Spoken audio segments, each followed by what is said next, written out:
Hola, ¿qué tal a todos? En esta ocasión voy a continuar hablando sobre el esqueleto apendicular y específicamente sobre los miembros inferiores. Los miembros inferiores están constituidos por 62 huesos, 31 huesos en cada lateral y si contamos el hueso sacro serían 63 huesos en total.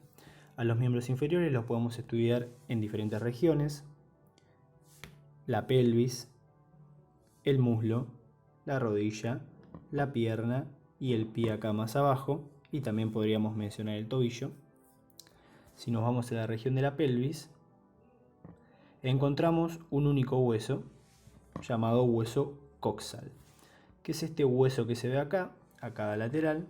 Es un hueso plano, como se puede observar. Este hueso, durante las etapas de desarrollo, es decir, antes la adultez, está formado por tres huesos primitivos: el ilion, el pubis y el isquion, que durante la etapa madurativa no se encuentran fusionados completamente, sino que se encuentran unidos por cartílago, que con el pasar de los años se osifican y terminan formando un único hueso llamado hueso coxal.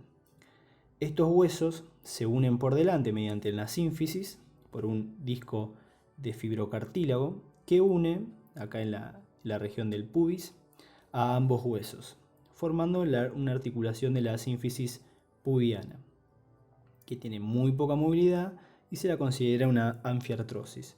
También estos huesos se unen por detrás y se articulan con el sacro, que en este caso no está presente, pero se articula en estas regiones, sus regiones medias, con el sacro, formando la articulación sacroilíaca, que es una articulación sinovial de tipo plana, que también tiene muy poco movimiento. El coxal a su vez se articula con el hueso que continúa hacia distal, que se lo denomina fémur. Juntos forman la articulación denominada coxofemoral. La articulación coxofemoral es una articulación de tipo diartrosis, específicamente una enartrosis, que tiene la mayor cantidad de grados de libertad, es decir, que es de las articulaciones más móviles, que más movilidad presenta dentro del cuerpo humano. El fémur es un hueso largo y la articulación se da entre la superficie articular del coxal, que en este caso es una superficie articular cóncava, hueca, que se articula con la cabeza del fémur. La cabeza del fémur es más bien esférica y se coapta en esta superficie articular del coxal denominada acetábulo o cavidad cotiloidea y forman esta articulación denominada articulación coxofemoral. Continuando hacia abajo, llegamos a la región de la rodilla. La región de la rodilla está conformada por dos articulaciones: la patelofemoral, es decir, la articulación que se da entre la rótula y el fémur, que es un tipo de articulación troclear, y otro tipo de articulación, que si sacamos la rótula la podemos ver, que es la que sucede entre la tibia y el fémur, que sería la tibiofemoral o la femorotibial. En este caso, este tipo de articulación es un tipo de articulación condilia. En general se dice que es una articulación de tipo troclear, es decir, de tipo polea, pero debido a que tiene movimientos de rotación interna y externa, que son movimientos activos, debería considerarse como una articulación de tipo condilia, porque tiene dos grados de libertad: flexión-extensión y rotación interna y rotación externa. A su vez, si sacamos el tendón, se puede observar mejor, entre las superficies articulares de los cóndilos de ambos huesos se encuentran dos discos de fibrocartílago denominados meniscos. Estos meniscos, que tienen sus inserciones en los huesos, tienen diferentes funciones, como aumentar el espacio de coaptación para la articulación, tiene funciones de amortiguación, tiene funciones que permiten mejorar el deslizamiento de la articulación, tiene funciones propioceptivas también, mejora la estabilidad articular, entre otras. Tienen diversas funciones estos tejidos. En el lateral de la tibia hay otra articulación con el siguiente hueso que se encuentra en la pierna, que es el peroné. En la pierna encontramos dos huesos: la tibia y el peroné. Estos proximalmente, es decir, arriba, se unen, se articulan formando una articulación sinovial de tipo plana. Tienen muy poco movimiento. Cabe mencionar que estos dos tipos de huesos son huesos largos. Si seguimos hacia abajo, en las diáfisis de estos huesos vemos que están unidos por una lámina. Esta lámina funciona como un tejido de unión que lo que genera también es un tipo de articulación. Este tipo de articulación se denomina sindesmosis. Por lo tanto, la sindesmosis se da por la unión de la cara lateral de la tibia y la cara medial del peroné mediante la unión de la membrana interósea, que es esta que se encuentra acá. Por debajo, más hacia distal, nos encontramos con otra articulación que sucede entre el peroné y la tibia. La articulación tibio-peronea o peronea tibial distal. En este caso, esta articulación no tiene prácticamente movilidad, por lo cual se la denomina una articulación de tipo sin artrosis, muy poca movilidad. En la región del tobillo, que se observa acá, nos encontramos con la articulación tibiotarsiana, es decir, que sucede entre la tibia y el hueso astrágalo. En este caso, la articulación sucede entre la tibia, el peroné y el astrágalo. Como vemos, se encaja en las superficies articulares del astrágalo. El astrágalo es este. Entonces, la articulación tibiotarsiana, que es una articulación de tipo diartrosis y de tipo troclear, tiene movimientos de flexión y extensión, se da entre la tibia, el peroné y el astrágalo.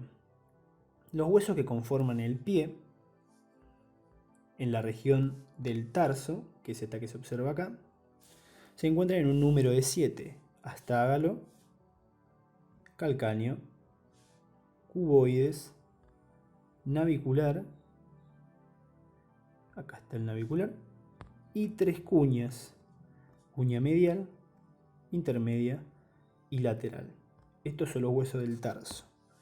Entonces distinguimos los huesos del tarso, que son 7, los huesos del metacarpo, del metatarso, que son 5, y los huesos de las falanges, que encontramos 3 huesos en cada dedo, excepto en el primer dedo, en el dedo gordo, que se encuentran 2 falanges. Volviendo a lo articular, encontramos entonces la articulación tibiotarsiana y luego encontramos las articulaciones del pie, que las podemos diferenciar en 3 tipos diferentes de articulaciones.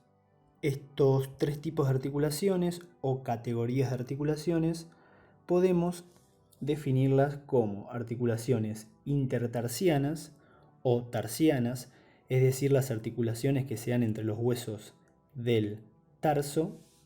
Por otro lado, las articulaciones tarso-metatarsianas, es decir, la que suceden entre los huesos del tarso y los metatarsos.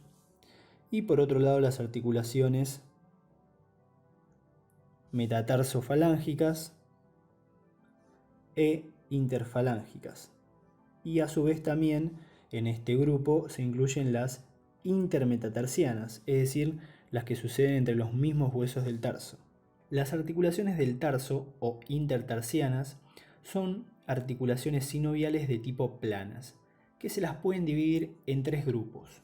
Por un lado, la articulación subtalar, es decir, la que sucede entre el astrágalo y el calcáneo.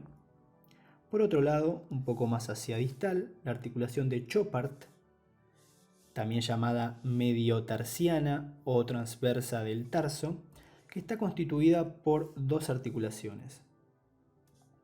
La astrágalo navicular, es decir, la que sucede entre el hueso astrágalo y el hueso navicular, y la articulación calcáneo-cuboidea, es decir, la que sucede entre el hueso calcáneo y el hueso cuboides. Continuando, nos encontramos con las articulaciones intertarsianas anteriores. Estas articulaciones suceden entre los huesos navicular, las 3 cuñas y el hueso cuboides, y se forman diferentes articulaciones. Por un lado, las articulaciones cuneo-naviculares. Por otro lado, las articulaciones cuneo-cuboideas y la articulación cuboides-navicular que sucede entre el hueso cuboides y el hueso navicular. Entonces, estos tres grupos de articulaciones son los que conforman las articulaciones tarsianas o intertarsianas. Hacia adelante nos encontramos con las articulaciones tarso-metatarsianas o de Lisfranc. Tarso-metatarsianas o articulaciones de Lisfranc. Estas articulaciones también son planas, o sea que son de tipo sinoviales, que suceden entre el hueso cuboides, los metatarsianos, principalmente el cuarto y el quinto, y también entre las cuñas y los primeros tres metatarsianos.